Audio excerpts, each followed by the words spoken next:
I'm motivated by fear. Fear of fear. I hate being scared to do something. It's very simple. This is what I believe, and I'm willing to die for it. Yeah. Period. You can't be scared to die for the truth. The truth is the only thing that's ever going to be constant.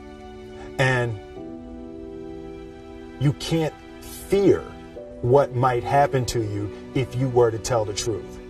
Because what happens to you if you don't tell the truth is worse than telling the truth will ever be. The first step before anybody else in the world believes it is you have to believe it. There's no reason to have a plan B because it distracts from plan A. And I think psychologically, the advantage that gives me over a lot of people that I have been in competition with in different situations is it's difficult to take the first step when you look how big the task is. The task is never huge to me. It's always one brick. I believe, and I learned very young, that you don't try to build a wall. You don't set out to build a wall. You don't say, I'm going to build the biggest, baddest, greatest wall that's ever been built. You don't start there. You say, I'm going to lay this brick as perfectly as a brick can be laid. There will not be one brick on the face of the earth that's going to be laid better than this brick that I'm going to lay in this next 10 minutes. And you do that every single day. And soon you have a wall. And soon you have a wall. I've never really viewed myself as talent and skill is one of the greatest misunderstood concepts for people who are trying to excel, who have dreams that want to do things. Talent you have naturally. Skill is only developed by hours and hours and hours of beating on your craft. I always knew that I could work hard enough. There wasn't an issue with discipline, or there wasn't an issue with the ability to sacrifice or the willingness to sacrifice. There's no easy way around it. No matter how talented you are, your talent is going to fail you if you're not skilled. You know, if you don't study, if you don't work really hard and dedicate yourself to being better every single day.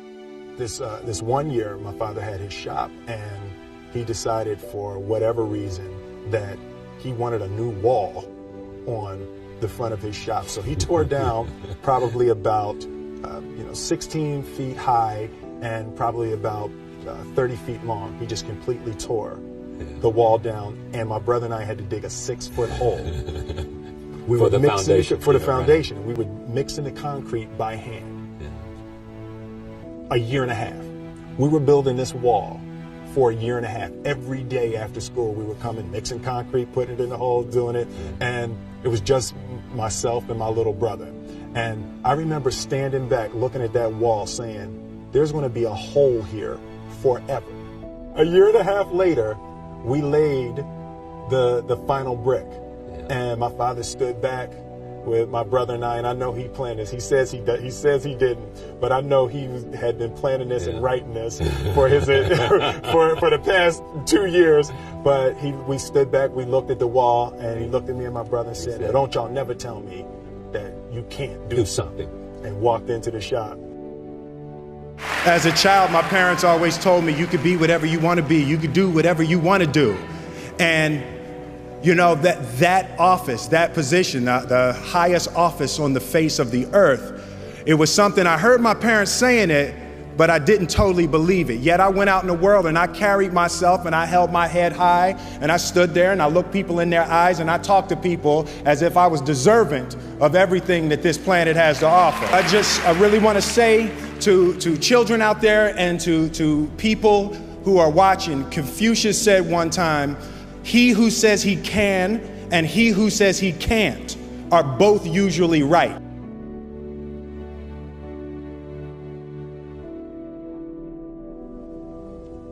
Having the opportunity to study greatness.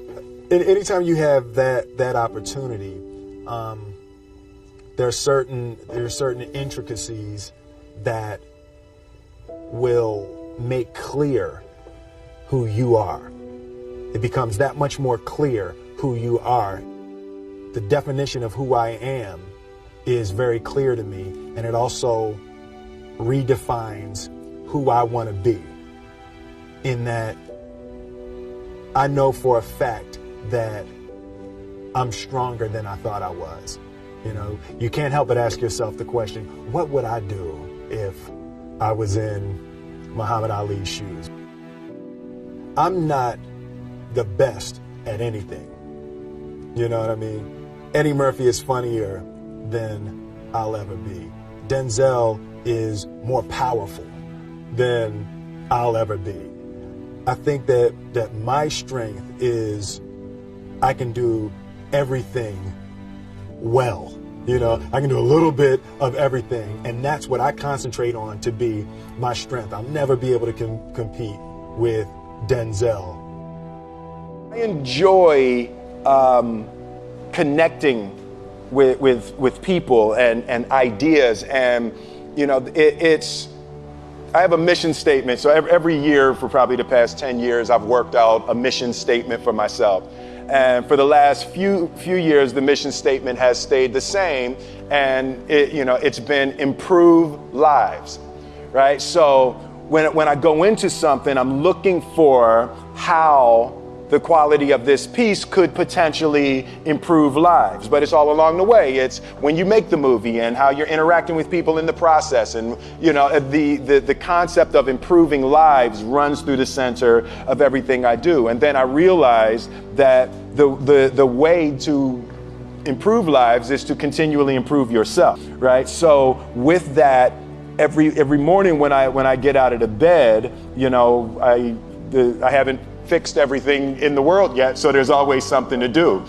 I want my life, I want my work, my family, I want it to mean something. If you are not making someone else's life better, then you're wasting your time. You know, like your life will become better by making other lives better. A few months ago, I said that I believe that if I chose to, I could be the president of the United States. And I think as I've had a chance to intellectualize why I said that. Yeah. And I think that there's a certain delusional quality that all successful people have to have. You have to believe that something different than what has happened for the last 50 million years of history. You have to believe that something different can happen. The one thing that I truly tried to communicate in the interpretation of Ali is the complex simplicity of greatness. And how greatness is not this wonderful, esoteric, elusive, God-like feature that only the special among us will ever taste. You know, it's something that truly exists in all of us. Loss is bound to joy. Like pain and suffering are bound to joy. The being able to survive something is actually a big part of being able to find that next wave of joy. You appreciate smaller things. I hated being scared, that I didn't want to even take the meeting. I just hated that being scared to do something.